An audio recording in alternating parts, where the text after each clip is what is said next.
رب اشرح لی صدری ویسر لی امری واحلل عقدۃ من لسانی یفقہوا قولی۔ ہم لوگ نبی صلی اللہ علیہ وسلم کا جو نکاح سیدہ زینب رضی اللہ عنہا سے ہوا ہے اس کے بارے میں پڑھ رہے تھے۔ ہم نے واقعات کی تفصیلات آپ کے سامنے رکھ دی ہیں۔ آج جو ہم ان واقعات سے نکلنے والے دروس اور عبرت کے پوائنٹس ہیں، کچھ وزڈمس کے پوائنٹس ہیں، وہ انشاءاللہ رکھیں گے، اور سوشل کانٹیکسٹ میں جو احکامات اترے ہیں اس موقع پہ اس کی تھوڑی سی وضاحت کریں گے، کیونکہ یہ کلاس جو ہے فقہ کی کلاس نہیں ہے، تو بہت زیادہ تفصیل میں فقہی احکامات میں نہیں جائیں گے، لیکن بنیادی طور پہ یہ سمجھ لیں گے اس موقع سے کون سے احکامات نازل ہوئے ہیں اور سورہ احزاب کی کون سی آیت خصوصاً اس واقعے کے تعلق سے۔ انشاءاللہ شروع کرتے ہیں۔ سب سے پہلی چیز جو بہت امپورٹنٹ ہے نوٹ کرنی، کہ رسول اللہ صلی اللہ علیہ وسلم کا جب نکاح کا ارادہ ہوا، یعنی اللہ تعالیٰ کا جب نکاح کا ارادہ ہوا، تو رسول اللہ صلی اللہ علیہ وسلم نے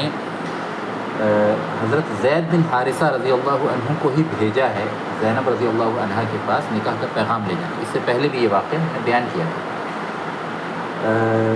لیکن اس میں ایک بہت امپورٹنٹ نوٹ ہے کہ نبی صلی اللہ علیہ وسلم نے کئی وجوہات کے بنا پہ زید بن حارثہ کو ہی بھیجا نکاح کا پیغام لے جانا۔ پہلا سبب یہ تھا تاکہ عام طور پہ جن لوگوں کو غلط فہمی پیدا ہو سکتی تھی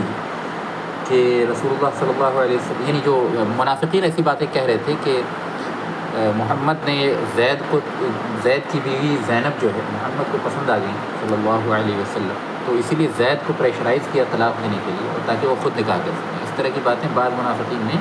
کہیں اس زمانے میں۔ ظاہر یہ کلمہ کفر ہے، لیکن بہرحال کسی کے ذہن میں، کسی بھولے بھالے انسان کے ذہن میں کوئی اس طرح کا ڈاؤٹ بیٹھ نہ جائے، اس سبب بھی رسول اللہ صلی اللہ علیہ وسلم نے زید بن حارثہ کا ہی انتخاب کیا نکاح کا پیغام بھیجنے کے لیے، تاکہ لوگوں کو یہ بات معلوم ہو جائے کہ زید بن حارثہ ولنگلی یہ کام کر رہے ہیں۔ دوسری چیز یہ کہ زید بن حارثہ رضی اللہ عنہ بہت پہلے سے طلاق کا ارادہ رکھتے تھے، وہ تو رسول اللہ صلی اللہ علیہ وسلم ان کو تلقین کرتے تھے کہ تم اللہ سے ڈرو اور اپنی بیوی کو اپنے پاس رکھو، کیونکہ نبی صلی اللہ علیہ وسلم کو یہ اندازہ ہو گیا تھا کہ اگر زید بن حارثہ طلاق دے دیں تو خود آپ صلی اللہ علیہ وسلم کو زینب سے نکاح کرنا ہوگا،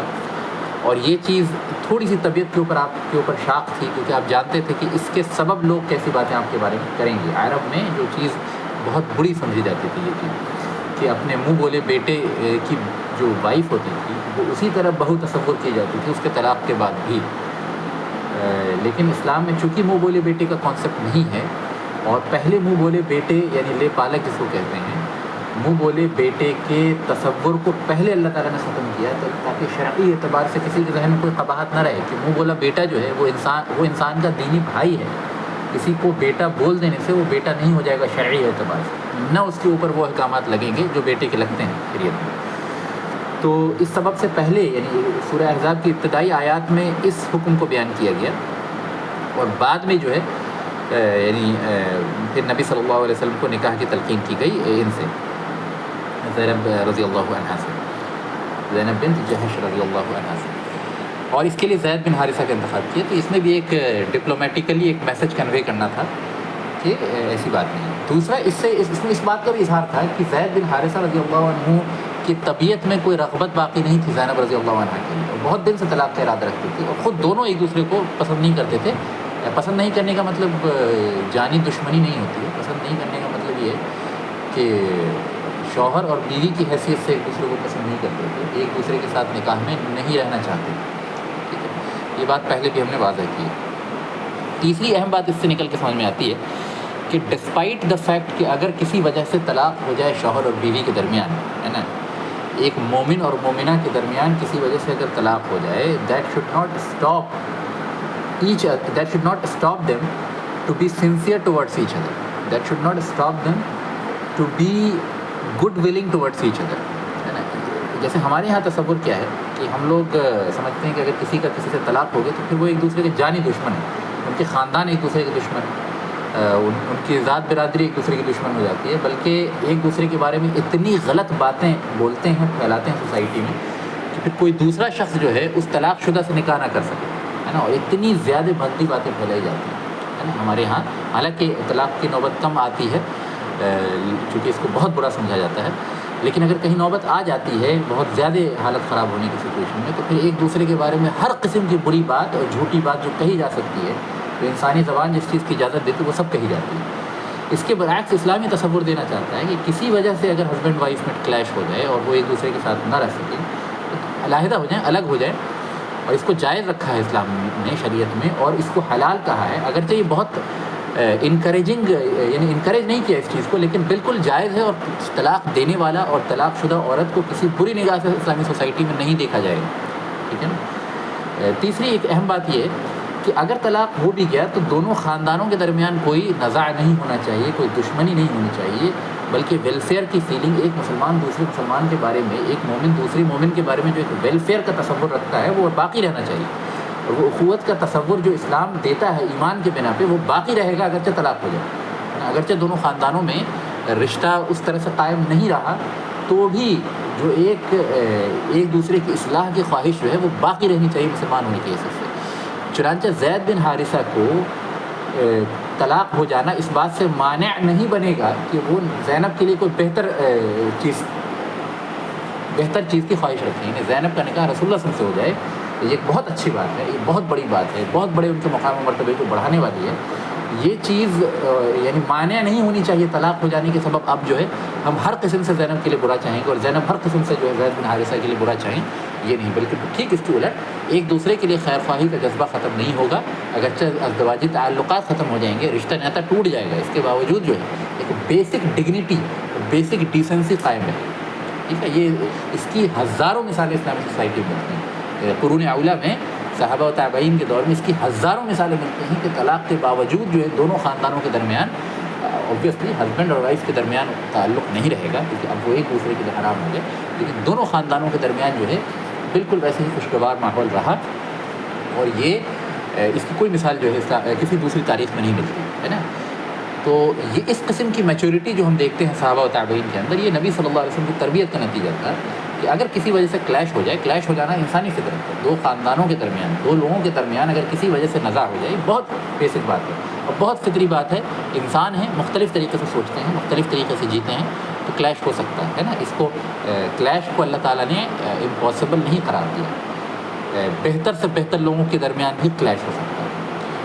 موسیٰ اور ہارون کے درمیان بھی کلیش ہوا ہے، قرآن میں اس بات کی شہادت دیتا ہے، سورہ اعراف میں اس کو بیان کیا اللہ تعالیٰ نے، ایک غلط فہمی کے نتیجے۔ تو جب اتنے بڑے دو لوگوں کے درمیان کلیش ہو سکتا ہے تو تمام انسانوں کے، کسی بھی دو بڑے انسان کے درمیان کلیش ممکن ہے، اس کو کتنی ڈگنیفائڈ وے میں ڈیل کیا جائے اس کی تعلیم اسلام دیتا ہے نا۔ یہ بہت ضروری ہے اس بات کو سمجھنا، ٹھیک ہے۔ اچھا، انس بن مالک رضی اللہ عنہ کی روایت ہم پہلے بھی بیان کر چکے ہیں کہ زید بن حارثہ جو ہے اکثر رسول اللہ صلی اللہ علیہ وسلم کے پاس شکایت لے کے آتے تھے زینب کی، اور نبی صلی اللہ علیہ وسلم کہتے تھے کہ تم جو ہو اللہ سے ڈرو اور اپنی بیوی کو اپنے پاس رکھو۔ اور یہ چیز کیونکہ کوئی صراحتاً حکم نازل نہیں ہوا تھا کہ جیسے ہی زید طلاق دیں گے آپ سے نکاح ہوگا یا آپ کو نکاح کرنا ہے، اس طرح کا کوئی حکم قرآن میں نازل نہیں ہوا تھا پہلے سے، لیکن چونکہ انبیاء علیہ السلام ذات باری تعالیٰ کو بہت اچھے طرح سے سمجھتے ہیں اور ان کے احکامات اور ان کے پیٹرن کو، اور اللہ تعالیٰ کی معرفت بہت اچھی ہوتی ہے ان کی،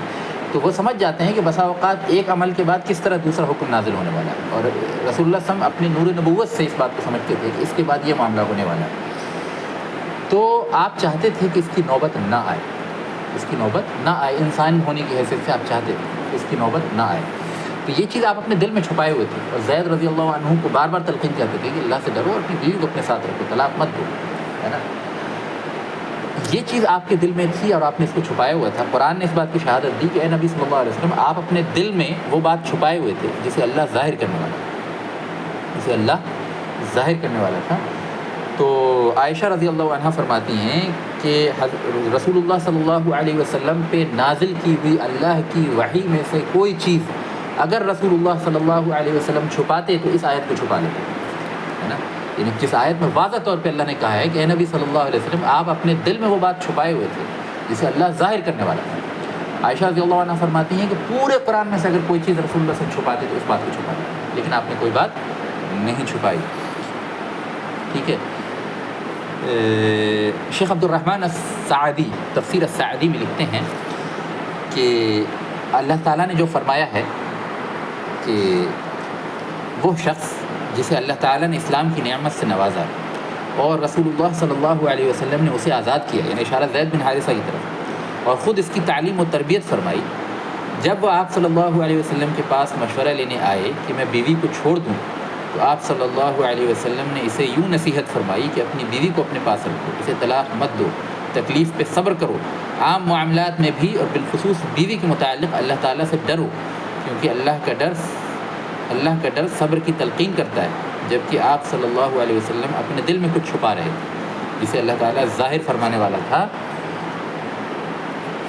آپ نے اپنے دل میں یہ بات چھپا رکھی تھی کہ اگر زید نے اسے طلاق دے دی تو آپ صلی اللہ علیہ وسلم کو خود ان سے نکاح کرنا پڑے گا۔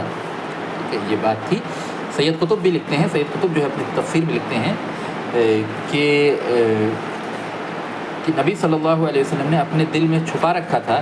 اور معلوم تھا کہ اللہ تعالیٰ اسے ظاہر کرنے والے ہیں،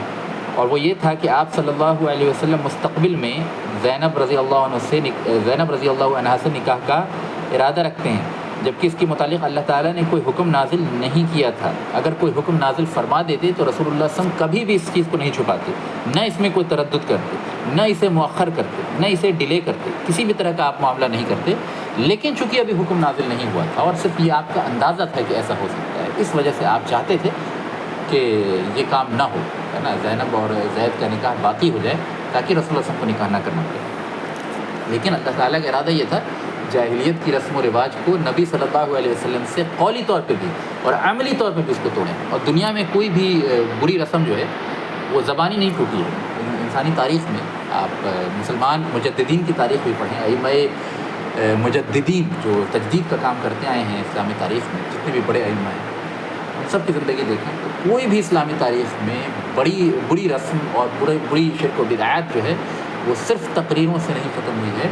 اس میں عملی طور پہ جو لوگ صاحب عزت ہوتے ہیں، باوقار ہوتے ہیں، سوسائٹی میں ان کی اقتدا کی جاتی ہے، وہ آگے بڑھ کے عملی طور پہ جب اس کو توڑتے ہیں تب اس کی ٹوٹنے کا پروسیس شروع ہوتا ہے۔ اور ظاہر ہے کہ رسول اللہ صلی اللہ علیہ وسلم کی شخصیت کا جو ایک چارم تھا، آپ کی شخصیت میں جو جاذبیت تھی، آپ کی شخصیت کی جو سینٹرلٹی تھی مدینے کے انوائرمنٹ میں، اس میں جو اور عرب میں خاص طور پہ اب جو احزاب وغیرہ کے بعد ہو گئی تھی، اب یہ آپ کا عملی طور پہ یہ قدم اٹھانا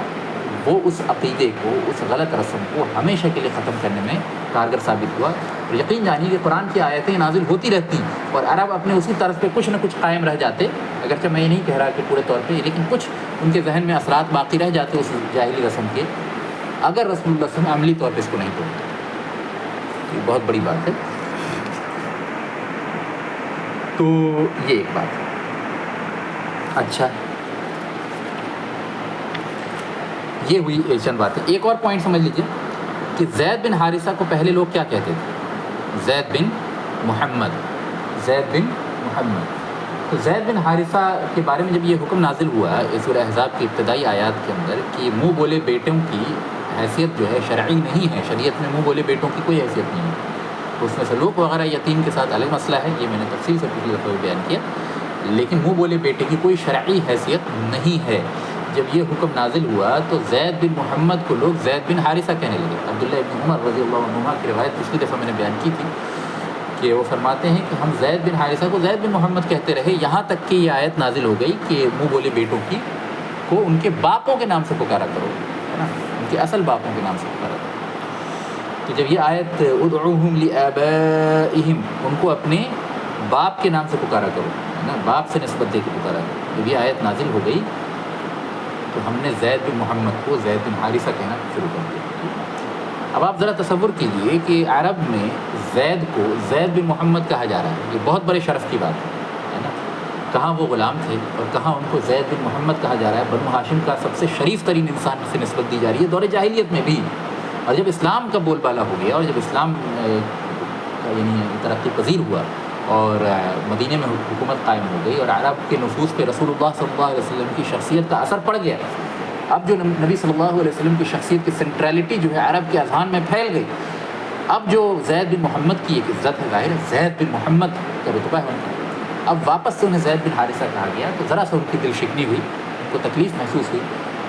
تکلیف اللہ کے حکم سے محسوس نہیں ہوئی، لیکن ان کو ایسا محسوس ہوا کہ مجھے جو ایک عزت حاصل تھی، مجھے جو ایک شرف حاصل تھا کہ میں اپنے آپ کو محمد رسول اللہ کی طرف نسبت کر رہا ہوں، اور پوری کائنات میں کسی اور کو یہ شرف حاصل نہیں تھا، کسی مرد کو یہ شرف حاصل نہیں تھا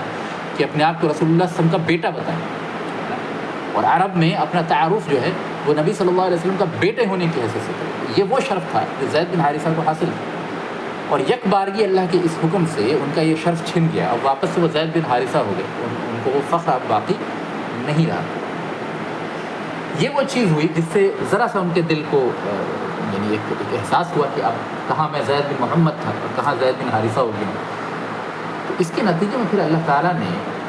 قرآن مجید میں جو ہے زید کو نام لے کے پکارا ہے اور کسی دوسرے صحابی کو نام سے نہیں پکارا۔ فرمایا فَلَمَّا قَضَى زَيْدٌ مِّنْهَا وَطَرًا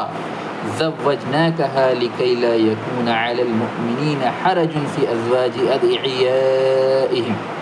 اور جب زید نے اپنی ضرورت پوری کر لی یعنی زینب سے، زوجناکہا تو ہم نے اس کا نکاح آپ سے کر دیا۔ یہ واحد صحابی ہیں جن کا نام قرآن مجید میں نام سے لیا گیا ہے۔ چنانچہ زید بن حارثہ صاحب وہ نام ہے جو قیامت تک ممبروں اور محرابوں میں پڑھا جائے گا۔ ابو بکر صدیق رضی اللہ عنہ کو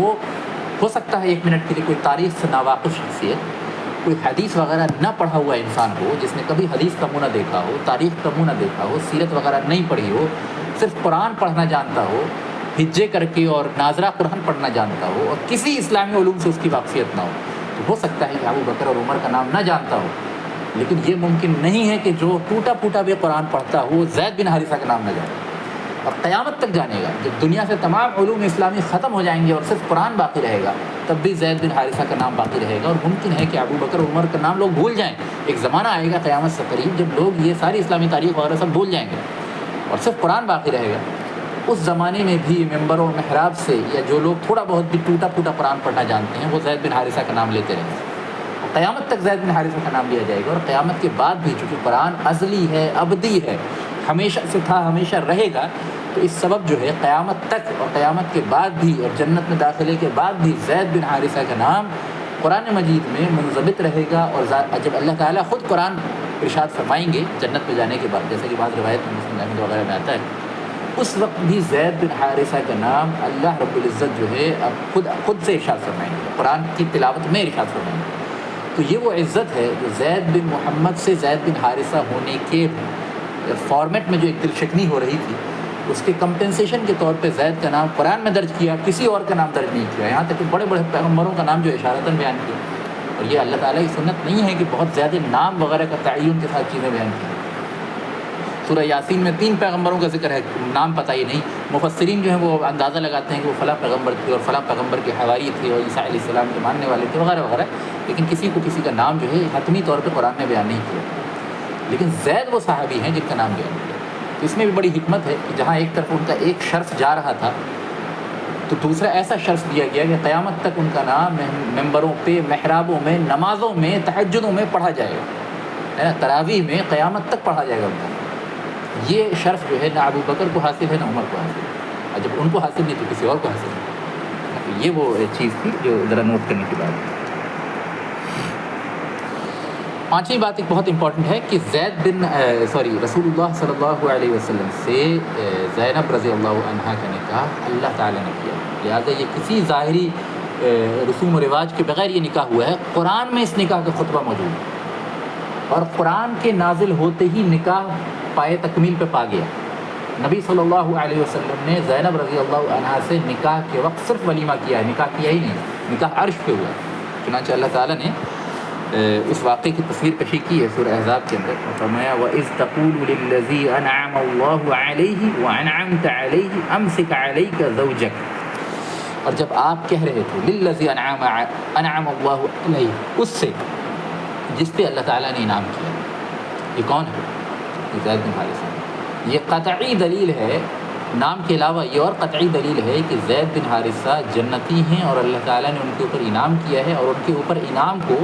علی الاعلان قرآن میں بیان کیا۔ وَأَنْعَمْتَ عَلَيْهِ، اور آپ نے بھی اس پہ انعام کیا، یعنی نبی صلی اللہ علیہ وسلم کے انعامات بھی زید بن حارثہ کے اوپر ہیں، اور اللہ تعالیٰ کے انعامات بھی زید بن حارثہ کے اوپر ہیں، اور یہ خصوصی انعامات ہیں۔ عمومی انعامات تو اللہ کے ہر کسی کے اوپر ہیں، ہر مومن کے اوپر ہیں، اور مزید عمومی انعامات تو اللہ کی تمام مخلوقات کے اوپر ہیں، لیکن خصوصی انعامات جو ہیں زید بن حارثہ کے اوپر ہیں، جس کا ذکر اللہ تعالیٰ نے یہاں کیا۔ وَأَنْعَمْتَ عَلَيْهِ، اور آپ نے بھی اس پہ انعام کیا۔ کس طرح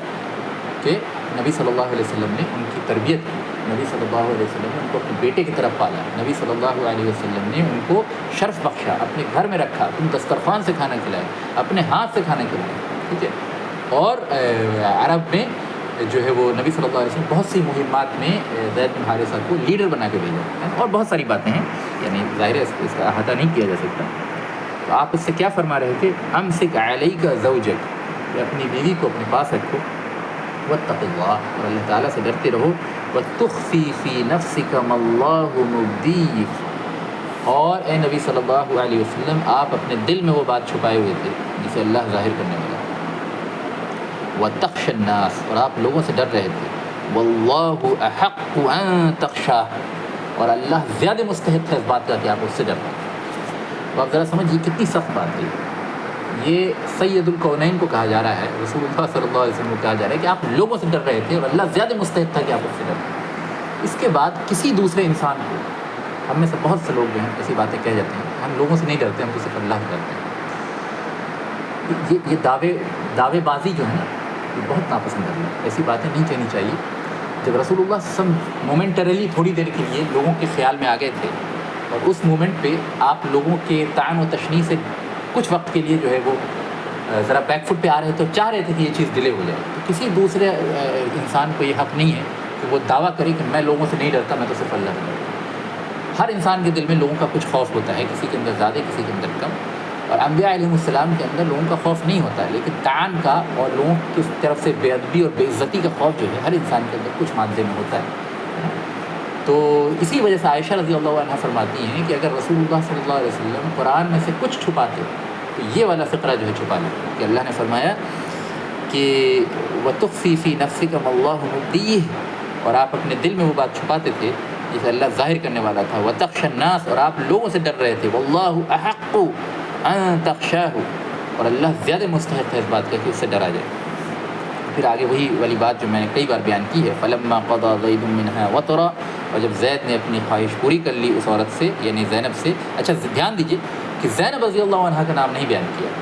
ان کو ضمیر میں بیان کیا ہے، پروناؤن کے فارمیٹ میں بیان کیا ہے، لیکن زید کا نام لیا گیا ہے۔ بہت بڑی بات ہے، نوٹ کیجئے کہ زینب کے اوپر ایک بہت بڑا انعام آلریڈی ہو رہا ہے کہ ان کا نکاح رسول اللہ صلی اللہ علیہ وسلم سے ہو رہا ہے، تو ان کو الگ سے مینشن کرنے کی ضرورت نہیں ہے، کیونکہ یہ زینب پہ انعام کی گھڑی ہے، تو زینب کا نام نہ بھی بیان کیا جائے تو کافی ہے۔ لیکن زید بن حارثہ سے ایک شرف اور ایک عزت چھوٹ رہی تھی، چھن رہی تھی، لہٰذا ان کو دوسرا شرف عطا کرنا تھا، لہٰذا ان کا نام بیان کیا۔ سمجھ پا رہے ہیں؟ بہت ساری حکمتیں ہوتی ہیں۔ فَلَمَّا قَضَى زَيْدٌ مِّنْهَا وَطَرًا زَوَّجْنَاكَهَا، تو ہم نے اس کے بعد جو ہے اس عورت سے یعنی زینب سے آپ کا نکاح کر دیا، لِكَيْ لَا يَكُونَ عَلَى الْمُؤْمِنِينَ حَرَجٌ، تاکہ کوئی دقت اور کوئی حرج جو ہے، کوئی انقباض باقی نہ رہے مومنوں کے دل میں، کس کے بارے میں؟ فی ازواج ادعیائہم، اپنے منہ بولے بیٹوں کی طلاق شدہ بیویوں کے بارے میں کوئی حرج باقی نہ رہے، اذا قضوا منہن وطرا، جب وہ اپنے ان سے ضرورت پوری کر لیں، یعنی ان سے جدا ہو جائیں، ان سے طلاق ہو جائے، وکان امر اللہ مفعولا، اور اللہ کا کام ہو کر رہتا ہے، اللہ کا کام ہو کر رہتا ہے۔ تو یہ تھی یعنی زینب رضی اللہ عنہ کا نکاح اللہ تعالیٰ نے کیا۔ چنانچہ زینب رضی اللہ عنہ ہمیشہ فخر سے بیان کرتی تھی کہ تمہارا نکاح، یعنی دوسرے ازواج مطہرات سے کہا کرتی تھی کہ تمہارا نکاح تمہارے گھر والوں نے کیا ہے، جبکہ میرا نکاح جو ہے اللہ رب العزت نے 7 آسمانوں کے اوپر عرش سے کیا۔ دوسری روایت میں آتا ہے کہ بلا شبہ اللہ تعالیٰ نے میرا نکاح آسمان میں کیا۔ اچھا زینب رضی اللہ عنہ کو یہ مرتبہ کیوں ملا بھائی؟ اس کا ایک سبب یہ بھی ہے جو بعض علماء نے بیان کیا کہ وہ پسند نہیں کرتی تھی زید بن حارثہ، بالکل خواہش مند نہیں تھی ان سے نکاح کی، اس کے باوجود رسول اللہ صلی اللہ علیہ وسلم کے حکم پہ ابتداءً انہوں نے اس بات کو تسلیم کر لیا کہ ٹھیک ہے، اگر رسول اللہ صلی اللہ علیہ وسلم کا حکم ہے تو چاہے میری پسند ہو چاہے نہ پسند ہو، کیونکہ اللہ تعالیٰ نے قرآن میں بیان کیا ہے کہ نبی صلی اللہ علیہ وسلم کا حق مومنوں کا ان کی اپنی جانوں سے زیادہ ہے، ٹھیک ہے، یعنی اپنے اوپر جتنا اختیار ہم رکھتے ہیں نبی صلی اللہ علیہ وسلم کا حق ہمارے اوپر اس سے زیادہ ہے، ٹھیک ہے۔ تو اس چیز کو سمجھتے ہوئے زینب رضی اللہ عنہ نے سر تسلیم خم کیا اور رسول اللہ صلی اللہ علیہ وسلم کے حکم پہ زید بن حارثہ سے نکاح کیا تھا نا، پہلے بتایا ہم نے یہ باتیں، تو اس سبب سے اللہ تعالیٰ نے ان کو انعام دیا کہ اس رضا اور اس تسلیم کے نتیجے میں پھر اللہ تعالیٰ نے ان کو کہاں سے کہاں پہنچا دیا، کہاں وہ زینب بن جہش رہ جاتی ہیں، زید کی بیوی رہ جاتی ہیں، کہاں وہ ام المومنین بن گئیں۔ تو اب ظاہر ان کا مقام اتنا بلند ہوا ہے، اس کا ایک سبب یہ بھی ہے کہ رسول اللہ صلی اللہ علیہ وسلم کی اطاعت اگر کوئی شخص قبول کرتا ہے مرضی نہ ہونے کے باوجود، تو اللہ تعالیٰ اس کو دنیا میں بھی اور آخرت میں بھی نوازتے ہیں۔ چنانچہ قرآن کی آیت ہے سورہ حجرات کے اندر اللہ تعالیٰ نے محض نبی صلی اللہ علیہ وسلم کے ادب کے نتیجے میں فرمایا ان الذین یغضون اصواتهم عند رسول اللہ، جو لوگ اپنی آوازوں کو نبی صلی اللہ علیہ وسلم کے مد مقابل پست رکھتے ہیں، اولئک الذین امتحن اللہ قلوبهم للتقوی، اور یہ تو اللہ یہ وہ دل ہیں، یہ وہ لوگ ہیں جن کے دلوں کو اللہ تعالیٰ نے جو ہے تقوی کے لیے چن لیا۔ محض نبی صلی اللہ علیہ وسلم کا ادب جو ہے انسان کو تقوی کے لیے یقینی بنا دیتا ہے اللہ تعالیٰ کی نگاہ میں۔ تو کہاں رسول اللہ صلی اللہ علیہ وسلم کا صرف آواز سے ادب کرنا، اور کہاں نبی صلی اللہ علیہ وسلم کے حکم پہ سر تسلیم خم کر لینا، یہ زینب رضی اللہ عنہ کا جو فعل تھا نا، اس کے سبب اللہ تعالیٰ نے ان کو کچھ وقت بعد اس عزت سے نوازا کہ ان کو ام المؤمنین بنا دیا گیا ہے رضی اللہ عنہ۔ اچھا، نبی صلی اللہ علیہ وسلم کا جو نکاح ہوا ہے، ولیمہ ہوا ہے، پریسائز ولیمہ جو ہوا ہے رسول اللہ صلی اللہ علیہ وسلم کا زینب رضی اللہ عنہ سے، یہ رسول اللہ صلی اللہ علیہ وسلم کی نبوت کی دلیل ہے۔ چنانچہ پردے کا موقع جو ہے، پردے جو ہے اسی موقع پہ اصل پردہ کئی ترتیب میں اترا ہے، لیکن اصل پردہ جو پہلا حکم جو پردے کا اترا ہے ام المؤمنین کے لیے اور باقی عام مسلم عورتوں کے لیے، وہ اولاً اسی موقع سے اترا ہے۔ چنانچہ انس بن مالک رضی اللہ عنہ بیان کرتے ہیں کہ جب زینب رضی اللہ عنہ کی شادی ہو گئی اور رسول اللہ صلی اللہ علیہ وسلم اپنے اہلیہ یعنی زینب کے پاس چلے گئے، تو میری ماں نے برتن میں کچھ کھانا وغیرہ بنا کر جو ہے رسول اللہ صلی اللہ علیہ وسلم کی خدمت میں حاضر کرنے کے لیے مجھے بھیجا اور فرمایا کہ میری طرف سے رسول اللہ صلی اللہ علیہ وسلم کو سلام کہیں اور ہماری جانب سے یہ ہدیہ آپ قبول کر لیجیے، اس کی التجا دیں۔ جب انس بن مالک رضی اللہ عنہ رسول اللہ صلی اللہ علیہ وسلم کے پاس پہنچتے ہیں اور عرض کرتے ہیں تو نبی صلی اللہ علیہ وسلم ہدیہ قبول کرتے ہیں، کہتے ہیں اس کو رکھ دیں، اور رکھنے کے بعد فرماتے ہیں اذهب فادعوا لي فلانا وفلانا ومن لقيت۔ تو اب انس بن مالک بچے تھے، ان کو کہتے ہیں کہ جاؤ میرے لیے فلاں فلاں آدمی کو بلا کے لے آؤ، اور جس کو بھی تم دیکھو راستے میں جو بھی تمہیں ملے سب کو بلا کے لے آؤ۔ چنانچہ انس بن مالک خود فرماتے ہیں کہ میں نے انہیں بلایا جن کا آپ صلی اللہ علیہ وسلم نے نام لیا تھا، اور جو بھی مجھے ملا راستے میں مدینے کی گلیوں میں نے سب کو بلا لیا۔ انس بن مالک سے پوچھا گیا کہ کتنے افراد آئے تھے، کتنے لوگ آئے تھے، وہ ایک برتن کھانا تھا چھوٹا سا، کتنے لوگ آئے تھے؟ انس بن مالک نے فرمایا کہ تقریباً 300 لوگ آ گئے تھے رسول اللہ صلی اللہ علیہ وسلم کے یہاں، اور فرمایا کہ انس برتن لے آؤ۔ چنانچہ نبی صلی اللہ علیہ وسلم چبوترے پہ بیٹھ گئے، چبوترے پہ رکھ دیا اور فرمایا کہ لیتحلق عشرۃ عشرۃ ولیأکل کل انسان مما یلیہ، کہ تم میں سے ہر کوئی 10 کا گروہ بنا کر آئے اور بیٹھے اور اس برتن میں سے کھائے جو اس کے سامنے سے، یعنی اس برتن میں سے کھاتا رہے۔ انس بن مالک کہتے ہیں کہ سبھی لوگ کھا کر سیر ہو گئے، 300 سے زیادہ لوگوں نے کھایا، اور یہ ساری جماعت کھا کر چلی گئی، یہاں تک کہ سب نے کھانا کھا لیا۔ آپ صلی اللہ علیہ وسلم نے مجھ سے فرمایا یا انس ارفع، کہ انس برتن اٹھا لو۔ میں نے اٹھایا، اور اللہ کی قسم مجھے معلوم نہیں ہے کہ جب میں نے رکھا تھا اس وقت زیادہ تھا یا جب اٹھایا اس وقت زیادہ تھا۔ یعنی یہ اللہ کے نبی صلی اللہ علیہ وسلم کے معجزات میں سے ایک معجزہ ہے، وہ کئی موقع پہ ظاہر ہوا ہے کہ کھانے میں ایسی برکت ہوتی تھی کہ بسا اوقات 70 100 150 لوگ کھا لیتے تھے چھوٹے سے برتن میں سے، اور کھانا جوں کا توں باقی رہتا۔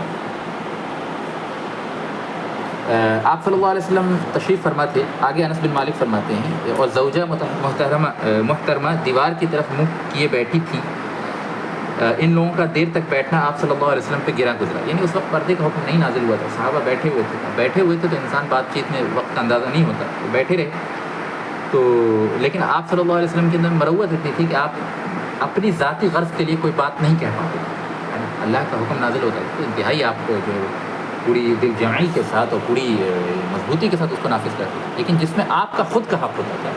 وہ آپ نہیں کہہ پاتے، اکثر و بیشتر نہیں کہہ پاتے، یعنی آپ کو کوئی چیز ناگوار بھی ہوتی تھی اپنی ذاتی حد تک تو آپ بول نہیں پاتے، یہ آپ کی شخصیت کا ایک نرم پہلو تھا۔ تو زبان سے کچھ نہیں کہا، گھر سے نکل گئے، کچھ دیر بعد گھر سے واپس آئے تو دیکھا لوگ ابھی بھی بیٹھے ہوئے ہیں اور باتیں کر رہے ہیں، لوگوں کو اس بات کا احساس ہو گیا، صحابہ کو احساس ہو گیا، تو فوراً ہی سب جو ہے دروازے کی طرف لپک گئے اور نکل گئے فوراً۔ پھر آپ صلی اللہ علیہ وسلم نے پردہ لٹکا دیا اور اندر چلے گئے۔ میں اس وقت حجرے میں بیٹھا تھا، نبی صلی اللہ علیہ وسلم، چونکہ انس بن مالک بچے تھے تو اتنا مسئلہ نہیں تھا۔ آپ صلی اللہ علیہ وسلم تھوڑی دیر بعد پردے سے میری جانب نکل کر آئے اور یہ آیت نازل ہوئی۔ آپ صلی اللہ علیہ وسلم باہر تشریف لے گئے اور لوگوں کو یہ آیت پڑھ کے سنائی۔ اب وہ آیت ہے جو میں آپ کے سامنے پڑھوں گا، وہ آیت بھی سورہ احزاب کی ہے، آیت نمبر 53 اور 54 اللہ تعالیٰ فرماتے ہیں اعوذ باللہ من الشیطان الرجیم بسم اللہ الرحمن الرحیم یا ایہا الذین آمنوا لا تدخلوا بیوت النبی الا ان یؤذن لکم الى طعام غیر ناظرین اناہ ولکن اذا دعیتم فادخلوا فاذا طعمتم فانتشروا ولا مستأنسین لحدیث ان ذلکم کان یؤذی النبی فیستحی منکم واللہ لا یستحی من الحق۔ اے ایمان والوں، تم نبی صلی اللہ علیہ وسلم کے گھروں میں داخل نہ ہوا کرو الا یہ کہ تمہیں کھانے کے لیے اجازت دی جائے، اور نہ یہ کہ وہاں جا کر کھانا پکنے کے انتظار کرتے رہو، لیکن جب تمہیں دعوت دی جائے تب تم داخل ہو جاؤ، پھر جب کھانا کھا چکو تو فوراً منتشر ہو جاؤ اور وہیں باتوں میں نہ لگو۔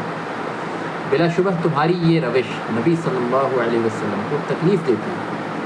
چنانچہ وہ تم سے شرماتے ہیں لیکن اللہ تعالیٰ حق بات سے نہیں شرماتے۔ وَإِذَا سَأَلْتُمُوهُنَّ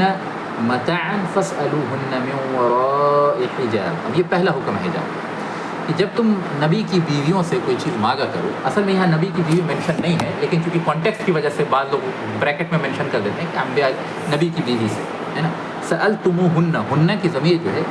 عورت کی جمع کے لیے استعمال ہوتا ہے نا، یعنی مؤنث جمع کے لیے ہن کی ضمیر استعمال ہوتا ہے عربی میں۔ وَإِذَا سَأَلْتُمُوهُنَّ، جب تم ان سے کچھ مانگو، یہ حکم عام ہے لیکن یہ خاص نبی صلی اللہ علیہ وسلم کی ازواج کے متعلق اس وقت نازل ہوا تھا۔ اور یعنی اصول تفسیر میں ایک چیز جو لوگ آپ میں سے تھوڑا بہت اصول تفسیر جانتے ہیں وہ ایک قاعدہ بھی جانتے ہوں گے کہ العبرہ بعموم المعنی لا بخصوص السبب، جو اصل میں قرآن سے عبرت حاصل کی جائے گی وہ معنی، جو معنی ہے نا قرآن کی آیت کا، اس کی عمومیت کے بنا پہ حاصل کی جائے گی، نہ کہ کسی مخصوص سبب سے کوئی بات نازل ہوئی ہے تو اس مخصوص سبب کو ہم پکڑے بیٹھے رہیں گے، نہیں۔ عبرت جو ہے، نصیحت جو ہے، وہ لفظ کی عمومیت سے اخذ کیا جائے گا۔ تھوڑی سی ٹیکنیکل بات ہو رہی ہے لیکن جو لوگ تھوڑا جانتے ہیں وہ سمجھ جائیں گے، جو نہ سمجھیں تو پریشانی کی بات نہیں ہے۔ لفظ کی عمومیت سے معنی اخذ کیا جائے گا اور نصیحت حاصل کی جائے گی، اور سبب کی خصوصیت لفظ کی عمومیت کے دلالت میں معنی نہیں بنے گی، ٹھیک ہے۔ جن کو سمجھ میں آ گئی بات بہت اچھی بات ہے، جن کو نہیں سمجھ میں آئی تو کوئی بات نہیں ہے، شارٹ میں سمجھ لیجیے کہ اگر کسی خاص واقعے کے کانٹیکسٹ میں کوئی آیت نازل ہوئی ہے اور اس کا میننگ عام ہے، جنرل ہے، جنرل اس میں گائیڈ لائنس ہے، تو جنرل گائیڈ لائنس اپلائی کی جائیں گی، اور کسی خاص کانٹیکسٹ میں اگر آیت نازل ہوئی ہے تو ہم یہ نہیں کہہ سکتے کہ خاص انہی لوگوں کے بارے میں نہیں، بلکہ جنرل حکم جنرل ہوگا، ہاں کانٹیکسٹ کوئی خاص ہو سکتا ہے، ٹھیک ہے۔ تو اس میں بھی حکم جو ہے وہ جنرل ہے، لیکن کانٹیکسٹ جو ہے نبی صلی اللہ علیہ وسلم کی بیویوں کے کانٹیکسٹ میں نازل ہوئی۔ وَإِذَا سَأَلْتُمُوهُنَّ مَتَاعًا، اگر تم نبی کی بیوی سے کچھ پوچھنا چاہو، کچھ مانگنا چاہو تو فَاسْأَلُوهُنَّ مِنْ وَرَاءِ حِجَابٍ، تو حجاب کے پیچھے سے مانگا کرو، ٹھیک ہے۔ اب ایک امپورٹنٹ بات سمجھ لیجیے، فقہ کا چیپٹر ہے، یہاں پہ میں بیان نہیں کروں گا تفصیل سے، لیکن یہ سمجھ لیجیے کہ ازواج مطہرات کے لیے ڈبل پردہ ہے۔ ایک پردہ تو وہ ہے جو عام مسلمان عورت کے لیے ہوتا ہے، جو جسم کے اعضاء کو کور کیا جاتا ہے اور نقاب وغیرہ کی صورت میں رائج ہے، ایک وہ پردہ ہے۔ لیکن نبی کی بیویوں کے لیے ایک ڈبل پردہ ہے کہ نبی کی بیویاں ان پردے میں رہتے ہوئے بھی کسی کے سامنے آ کے بات نہیں کر سکتی، بلکہ وہ پردے کے پیچھے سے بات کریں گی، ہے نا۔ تو جیسے عام عورت کے لیے اگر اس کو کسی مرد سے کوئی ضروری کام پیش آیا، کوئی ضرورت کے تحت، وہ پردے کرتے ہوئے اس مرد کے پاس جو ہے جا کے وہ کام کر سکتی ہے، سارے پردے کی شرائط کو ملحوظ رکھتے ہوئے۔ لیکن نبی صلی اللہ علیہ وسلم کی بیوی کے لیے یہ جائز نہیں تھا کہ بغیر پردے کے، یعنی وہ پردے میں رہیں گے اور پھر ایک اور پردہ ہوگا جو ان کے پبلک اپیئرنس کو بھی ہائڈ کرے گا۔ تو ڈبل پردہ ہے رسول اللہ صلی اللہ علیہ وسلم کی بیویوں کے لیے کہ ان کا پبلک اپیئرنس جو ہے وہ نہیں ہوگا، ہے نا۔ اسی لیے وَإِذَا سَأَلْتُمُوهُنَّ مَتَاعًا کہ جب ان سے کوئی چیز مانگو، فَاسْأَلُوهُنَّ مِنْ وَرَاءِ الْحِجَابِ، مِنْ وَرَاءِ الْحِجَابِ، تو ان سے جو حجاب کے پیچھے سے مانگا کرو۔ ذَلِكُمْ أَطْهَرُ لِقُلُوبِكُمْ وَقُلُوبِهِنَّ، یہ ان کی اور تمہارے دونوں کے دلوں کی پاکیزگی کے لیے زیادہ قریب تر ہے، زیادہ پاکیزہ ہے، تمہارے دلوں کے لیے بھی اور ان کے دلوں کے لیے بھی۔ وَمَا كَانَ لَكُمْ أَن تُؤْذُوا رَسُولَ اللَّهِ، اور تمہارے لیے مناسب نہیں کہ رسول اللہ صلی اللہ علیہ وسلم کو تکلیف پہنچاؤ۔ وَلَا أَن تُنكِحُوا أَزْوَاجَهُ مِن بَعْدِهِ أَبَدًا، اور نہ تمہارے لیے جائز ہے کہ نبی صلی اللہ علیہ وسلم کے بعد ان کی بیویوں میں سے کسی سے نکاح کرو، آپ صلی اللہ علیہ وسلم کو وفات کرو۔ چنانچہ رسول اللہ صلی اللہ علیہ وسلم کی بیویاں ہمیشہ کے لیے امت کی مائیں۔ إِنَّ ذَلِكُمْ كَانَ عِندَ اللَّهِ عَظِيمًا، اور یہ باتیں جو ہیں اللہ تعالیٰ کے نزدیک بہت عظیم ہیں، بہت بڑی باتیں ہیں، چاہے وہ پردے کا حکم ہو، رسول اللہ صلی اللہ علیہ وسلم کی تعظیم کا حکم ہو، امہات المؤمنین کی تعظیم کا حکم ہو، اور امہات المؤمنین سے نکاح کی حرمت کا حکم. یہ چاروں باتیں جو یہ آیت میں بیان کی گئی ہیں یہ سب کی سب اللہ تعالیٰ کی نزدیک بہت عظیم باتیں ہیں. تم اسے ہلکا نہ سمجھو. یعنی یہ صرف پردے، یعنی یہ نہیں کہ یہ کوئی شخص پردے کو یہ کہہ کے نکار نہیں سکتا کہ نہیں ہم تو شریف لوگ، کیونکہ دنیا کی سب سے شریف ترین عورتیں ہیں ازواج مطہرات، اور دنیا کے سب سے شریف ترین لوگ ہیں صحابہ کرام انبیاء علیہ السلام کے بعد. لیکن پردے کا حکم نازل ہوا تو ان دو لوگوں کے بارے میں ہوا جو سب سے مقدس اور پاکیزہ ترین گروہ تھا. مردوں کا سب سے پاکیزہ ترین گروہ صحابہ کا، اور عورتوں کا سب سے پاکیزہ ترین گروہ ازواج مطہرات اور صحابیات کا. لیکن ان کے درمیان بھی پردہ ہوا. تو ہر اس شخص کے لیے جو اپنے آپ کو درجے میں ان سے کم تر سمجھتا ہے اس کے لیے پردہ اشد ضروری ہے نا. یہ نہیں کہا جا سکتا کہ نہیں ہم تو شریف لوگ ہیں، ہم لوگوں کو ضرورت نہیں ہے، ہم تو بس اچھے سے رہتے ہیں. وہ پردہ تو ان کے لیے جو بدماش قسم کے لوگ نہیں، ایسی بات نہیں. جتنے پاکیزہ ترین لوگ ہیں انہوں نے بھی پردہ کیا جب پردے کا حکم نازل ہوا. تو اس طرح کی باتیں جو ہیں زندیقانہ تشریحات شریعت کے حکم کی نہیں ہونی چاہیے. اس کی بہت تفصیلات ہیں، اس میں نہ جاتے ہوئے آگے بڑھتے ہیں. اچھا، اب جب یہ حکم نازل ہو گیا کہ نبی کی بیویوں سے اگر تمہیں کوئی چیز چاہیے تو پردے کے پیچھے سے مانگا کرو. جب یہ حکم نازل ہو گیا تو صحابہ میں بعض لوگوں کو یہ کنفیوژن ہو گیا کہ اگر نبی کی بیوی ہماری بیٹی ہیں، ہماری بہن ہے فار ایگزامپل، تو کیا ہم مطلب تب بھی پردے کے پیچھے سے مانگیں گے یا صرف یہ غیر مردوں کے لیے؟ تو اللہ تعالیٰ نے جو ہے یہ آیت نازل کی، لا جناح علیہن فی آبائہن ولا ابنائہن ولا اخوانہن ولا ابناء اخوانہن ولا ابناء اخواتہن ولا نسائہن ولا ما ملکت ایمانہم واتقین اللہ ان اللہ کان علی کل شیء شہیدا. یعنی ان کے لیے، ازواج مطہرات کے لیے اور جنرل سبھی عورتوں کے لیے، اپنے باپوں اور اپنے بیٹوں اور اپنے بھائیوں اور اپنے بھتیجوں اور اپنے بھانجوں اور اپنی عورتوں اور جن کے مالک ہوئے ہیں، یعنی غلاموں سے نہ پردہ کرنا، یعنی پردے کی وہ شرائط ملحوظ نہ رکھنا جو اوپر کی آیتوں میں بیان کیا گیا. اس میں کوئی گناہ نہیں ہے. تم اللہ تعالیٰ سے ڈرتی رہو، بے شک اللہ تعالیٰ ہر چیز کے اوپر گواہ ہے. ٹھیک ہے، تو یہ آیت سے اس بات کی وضاحت ہو گئی. باقی اور کچھ وضاحت اور کچھ آیتیں نازل ہوئیں اس موقع پہ. ان میں سے ایک ہے جو میں سرسری طور پہ آپ کے سامنے بیان کرتا ہوں. وہ آیت نازل ہوئی سورہ احزاب کی ہے، آیت نمبر 32 and 33. اللہ تعالیٰ نے فرمایا، یا نساء النبی، اے نبی کی بیویاں، لستن کاحد من النساء، تم باقی عورتوں جیسی نہیں ہو. ان اتقیتن، تو اگر تم اللہ تعالیٰ سے ڈرتی ہو، فلا تخضعن بالقول فیطمع الذی فی قلبہ مرض وقلن قولا معروفا. تو اگر تم اللہ تعالیٰ سے ڈرتی ہو تو اپنی باتوں میں لچک اور نرمی نہ رکھا کرو جب تم مردوں سے بات کرو. کسی ضرورت کے تحت اگر کسی مرد سے بات کرنی پڑے، پردے کا دائرہ ملحوظ رکھتے ہو، تو اپنی باتوں میں نزاکت اور نرمی نہیں ہونی چاہیے، کچھ روکھا پن ہونا چاہیے. ٹھیک ہے، اللہ تعالیٰ نے اس بات کی ہدایت کی ہے. بہت سے فتنوں کا سبب ہے اس آیت کے اندر. فرمایا فیطمع الذی فی قلبہ مرض وقلن قولا معروفا. ممکن ہے کہ کسی مرد کے اندر کوئی دل میں کچھ بات ہو تو وہ تمہاری طرف راغب ہونے لگے. یہ بہت بڑی بات ہوتی ہے جو عام طور پہ بہت سی عورتیں اس بات کو نہیں سمجھ پاتی کہ پردہ صرف جو ہے وہ اس حجاب کو اور اس کپڑے کو لپیٹ لینے کا نام نہیں ہے جو آپ اپنے سر کے چاروں طرف کرتی ہیں، بلکہ پردہ اس بیہیویئر کا نام بھی ہے. اس بیہیویئر میں بھی ہے جو آپ غیر مردوں سے ضرورت کے تحت اگر انٹریکٹ کر رہی ہیں تو اس میں بھی ایک رفنس ایز ان بدتمیزی نہیں، رفنس ایک یعنی نزاکت کی کمی ہونی چاہیے. اس میں بہت زیادہ ڈیلیکیسی نہیں ہونی چاہیے، بہت ہی رف وے میں. Again rough does not mean بدتمیزی، بٹ ایک ڈرائی وے میں ان سے انٹریکٹ کرنے کا حکم یہاں دیا گیا. ٹھیک ہے، اور یہ باتیں بہت سی پردہ نشین عورتوں کو بھی نہیں سمجھ میں آتی. بہت سی پردہ نشین عورتیں بھی یہ بات نہیں سمجھتی کہ ڈرائی وے میں مردوں سے بات کرنا یہ بھی پردہ ہے. پردے کا مطلب صرف اس کالے لباس کو اپنے گردن پہ اور بال پہ لپیٹ لینے کا نام نہیں ہے، بلکہ پردہ حقیقتاً جو ہے وہ اللہ تعالیٰ کی رضا جوئی کے لیے اللہ کی نافرمانی سے بچنے کے اسباب اختیار کرنے کا نام ہے. اور یہ مرد عورت دونوں کے لیے ہے. یہاں چونکہ عورتوں کے کانٹیکٹ میں بات ہو رہی ہے اس لیے بیان کیا جا رہا ہے. وقرن فی بیوتکن ولا تبرجن تبرج الجاہلیۃ الاولی، اور اپنے گھروں میں رہا کرو اور جاہلیت کی طرح جو ہے اپنی زینت کو، بناؤ و سنگار کو دکھاتی نہ پھرا کرو. وَأَقِمْنِ الصَّلَاةَ وَآتِينَ الزَّكَاةَ،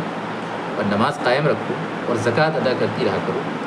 وَأَطِعْنَا اللَّهَ وَرَسُولَهُ، اور اللہ تعالیٰ اور اس کے رسول صلی اللہ علیہ وسلم کی اطاعت کرتی رہو. إِنَّمَا يُرِيدُ اللَّهُ لِيُذْهِبَ عَنْكُمُ الرِّجْسَ أَهْلَ الْبَيْتِ وَيُطَهِّرَكُمْ تَطْهِيرًا، اور بے شک اللہ تعالیٰ کا ارادہ تو یہ ہے کہ تم میں سے تمہیں گندگی سے پاک کر دے، تمہیں ہر قسم کے رجس سے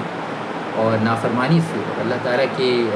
ناپسندیدہ چیزوں سے پاک کر دے. اہل البیت، اے گھر والوں، اے نبی کے گھر والوں.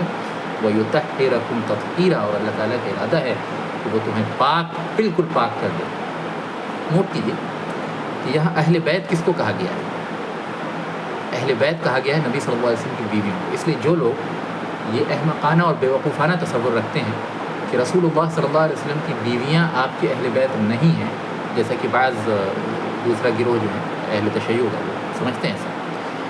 تو یہ بالکل قرآن کے عین خلاف ہے. کہ قرآن مجید میں جہاں بھی اہل بیت کا لفظ استعمال کیا گیا ہے وہ پرائمریلی بیویوں کے کانٹیکس میں استعمال کیا گیا ہے. دیٹ ڈز ناٹ مین کہ بیٹے اور بیٹیاں اہل بیت نہیں ہیں. اہل بیت سیدہ فاطمہ بھی ہیں، علی رضی اللہ عنہ بھی ہیں، اور حسن حسین بھی ہیں، باقی سب ہیں. لیکن قرآن مجید میں جو اہل بیت لفظ استعمال کیا گیا ہے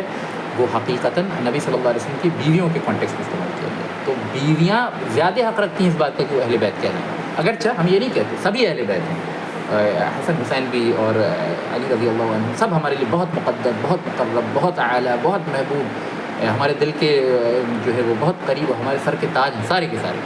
لیکن یہ کہنا کہ ازواج مطہرات یا عائشہ رضی اللہ عنہا یا بعض بیویاں جو ہیں وہ اہل بیت میں نہیں ہیں یا اہل بیت کی فضیلت ان کو حاصل نہیں ہے، انتہائی احمقانہ قرآن کے عین خلاف بات ہے. قرآن نے اہل بیت جہاں لفظ استعمال کیا گیا ہے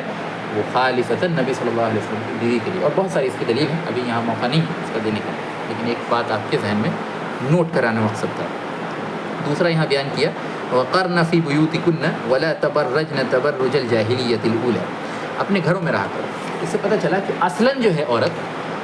کا اصل مقام گھر ہے. اگر وہ کسی مجبوری کے تحت باہر جاتی ہے تو شرعی مجبوری کے تحت اس کو اجازت حاصل ہے، اور کسی ضرورت کے تحت باہر جاتی ہے پردے کا لحاظ رکھتے ہوئے اس کی اجازت حاصل ہے، لیکن اس کا اصل مقام جو ہے گھر میں ہے. تو یہ کہنا کہ عورت اور مرد باہر جانے کے اعتبار سے ایکول ہیں تو یہ نہیں ہے نا. باہر جانے کے اعتبار سے اصلاً جو ہے عورت کا اصل مقام گھر میں رکھا اللہ تعالیٰ نے. لیکن اگر وہ کسی ضرورت کے تحت شرعی پابندی کے اندر رہتے ہوئے اور شرعی حدود کے اندر رہتے ہوئے اور شرعی ضرورت کے تحت باہر جاتی ہے تو وہ شریعت میں جائز ہے، لیکن اس کا اصل مقام اور اولا مقام اور بہتر مقام کیا ہے؟ گھر کے اندر. یہ بات واضح ہو گئی. بہت طویل فقہی موضوع ہے، یہ ہمارا موضوع بھی نہیں ہے، لیکن ہم نے جو اس آیت کے کانٹیکس میں یہ بات آپ کے سامنے رکھ دیا. ٹھیک ہے. چنانچہ جمہور مفسرین کا خیال یہ ہے کہ اگرچہ یہ آیت ازواج مطہرات کے حق میں نازل ہوئی ہیں مگر ان کا حکم امت کی تمام عورتوں کے لیے ہے. البتہ ازواج مطہرات کو ان کے بلند مقام و مرتبے کی وجہ سے خصوصی حکم دیا گیا ہے، کیونکہ جن کے رتبے ہیں سوا ہیں ان کی مشکل. امام قرطبی جو ہیں رحمہ اللہ اس آیت کی تفسیر میں لکھتے ہیں اس آیت کا مطلب یہ ہے کہ عورتیں عام طور پہ گھروں میں رہیں. اگرچہ یہ خطاب نبی صلی اللہ علیہ وسلم کے ازواج کو ہے لیکن اس کا حکم میں تمام خواتین شامل ہیں. یہ ہم اس وقت بھی کہتے ہیں جب دیگر خواتین کو اس حکم کے مخاطبوں میں شامل کرنے کی کوئی خاص دلیل نہ ہوتی، لیکن شریعت نے تو جا بجا تمام عورتوں کو گھر میں رہنے کو پسند فرمایا ہے اور پابند کیا ہے، اور انہیں صرف اشد ضرورت یعنی زیادہ شدید ضرورت کے پیش نظر جو ہے گھر سے نکلنے کی اجازت دی. اس بات کو سمجھنا ضروری ہے. ام المومنین زینب رضی اللہ عنہ کے کانٹیکس میں بات کر رہے ہیں تو ان کا انتقال جو ہے 20 ہجری میں ہوا. نبی صلی اللہ علیہ وسلم کے انتقال کے تقریباً 8-8.5 سال بعد. اس وقت ان کی عمر 53 سال تھی، اور نبی صلی اللہ علیہ وسلم کی پیشن گوئی صحیح ثابت ہوئی کہ تمام امہات المؤمنین میں سب سے پہلے جو ہیں وہ ان کا انتقال ہوگا جن کا ہاتھ سب سے لمبا ہوگا، اور اس سے مراد سب سے زیادہ سخاوت جو ہے جس کے اندر ہوگی، سب سے زیادہ جنراسٹی جس کے اندر ہوگی، وہ زینب رضی اللہ عنہ کی ہے. تو اسی طرح انشاءاللہ تعالیٰ ہم نے زینب رضی اللہ عنہ کے کانٹیکس میں جو نبی صلی اللہ علیہ وسلم نے کہا تھا اس موضوع کو کور کر لیا. پردے کی چند بنیادی باتیں اور آیتیں جو نازل ہوئی تھیں ان کو بھی بیان کیا، اور چند حکمت کے دروس و عبرت کے نکات جو تھے وہ بھی بیان کر دیا. تو انشاءاللہ تعالیٰ یہیں پہ اپنی بات کو ہم ختم کرتے ہیں، اور اللہ تعالیٰ سے دعا کرتے ہیں کہ اللہ تعالیٰ ہماری جو ہے وہ کوششوں کو قبول فرما لے، اور جو اس میں خطا ہوگی اللہ تعالیٰ اس کو معاف کر دے، اور اس مجلس کو اللہ تعالیٰ جو ہے ہمارے گناہوں کی معافی کا اور اپنے تقرب کا ذریعہ بنائے. آمین یا رب العالمین. انشاءاللہ نیکسٹ لیکچر سے ہم غزوہ بنو الاحیان، چھوٹا سا غزوہ ہے، نبی صلی اللہ علیہ وسلم اس میں شامل تھے، اس کے بارے میں پڑھیں گے تھوڑا سا، میرے خیال میں ایک لیکچر میکسیمم جائے گا، اور چند اور مسلینیس انسیڈنٹ جو ہیں ایک یا دو لیکچر میں پڑھیں گے، اور اس کے بعد ہم صلح حدیبیہ کی اسٹڈی جو ہے وہ شروع کریں گے. تو یہ کچھ ٹائم لائن ہے، انشاءاللہ تعالیٰ اسی پہ اپنی بات کو ختم کرتے ہیں. اور آپ میں سے جن بھائیوں کا جو سوال ہوا آج کے موضوع سے ریلیٹڈ وہ پوچھ لیں. چھوٹا سا اناؤنسمنٹ یہ ہے کہ نیکسٹ سنڈے کو ہمارا لیکچر نہیں ہوگا، نیکسٹ سنڈے کو آف رہے گا. پھر جو اس کا نیکسٹ سنڈے آئے گا جو میرے خیال میں 20 اپریل، اس کو سیم 3 o'clock پہ ہم درس رکھیں گے. آپ لوگ خود بھی جوائن کریں اور اپنی فیملی ممبرس کو بھی جوائن کریں اس میں. اللہ تعالیٰ جو ہے سب کی کوششوں کو قبول فرمائے. اب جن بھائیوں کا سوال ہو وہ ایک ایک کر کے چاہے تو لکھ کے چاہے تو بول کے پوچھ لیں. السلام علیکم ورحمۃ اللہ.